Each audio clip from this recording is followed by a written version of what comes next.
souffle coupé par elle. Hypocrisie. Meghan Markle au cœur d'un nouveau scandale, la scène secrète qui ne passe pas. Elle hypocrisie, a coupé le souffle, Meghan Markle prise au piège entre titre royal et luxe privé. La dernière interview accordée par Meghan Markle au magazine Harper's Bazaar est loin d'avoir été la victoire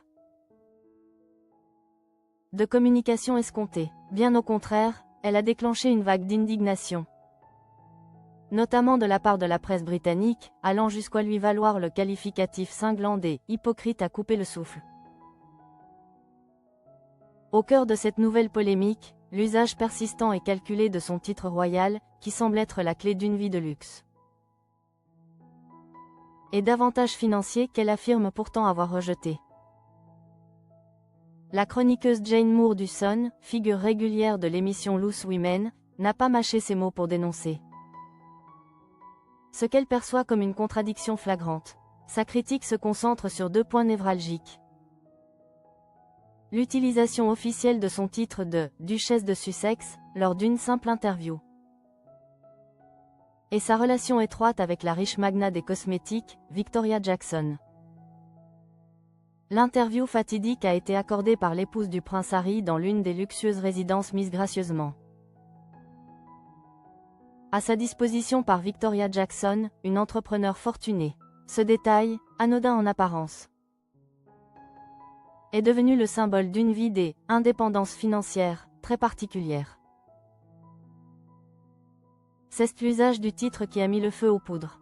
Jane Moore a dénoncé, elle, égocentrisme hilarant de la situation, notant que l'ancienne actrice de Suits avait été officiellement présentée comme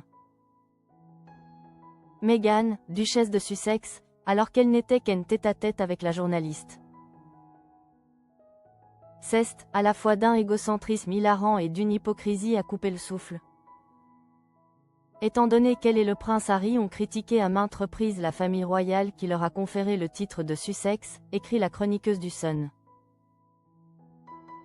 La duchesse et le prince Harry ont quitté le Royaume-Uni il y a 5 ans en affirmant vouloir s'affranchir de la couronne pour gagner leur propre vie. Pourtant, Jane Moore assène. Les Sussex auraient soi-disant quitté le Royaume-Uni il y a 5 ans pour une vie d'indépendance financière. Et pourtant ils continuent d'exploiter leurs liens royaux à des fins commerciales. Ces mots durs font écho aux récentes révélations selon lesquelles Meghan et Harry sont régulièrement hébergés gratuitement par Victoria Jackson, 70 ans. La duchesse a notamment fêté son 41e anniversaire au ranch de la Magna, illustrant la profondeur de leurs liens. L'entrepreneuse elle-même a qualifié la mère d'Archie et Lilibet de « havre de paix » lors d'une interview en 2021. Pourtant, c'est là que réside la contradiction la plus douloureuse. Le Mirror souligne que ce lien de luxe et d'avantage n'aurait jamais été aussi fort sans le titre de duchesse de Sussex, un titre qui leur a été octroyé par la firme qui l'ont tant décrié. En utilisant le prestige de leur statut royal pour accéder à des cercles ultra fortunés et obtenir des avantages matériels. Les Sussex semblent perpétuer exactement le système de privilèges qu'ils ont tant cherché à fuir. Leur dernière interview ne fait que renforcer cette image d'une quête des indépendances financières, qui repose paradoxalement sur le capital symbolique de la couronne. L'hypocrisie dénoncée est celle de vouloir le luxe sans l'obligation, le titre sans le service.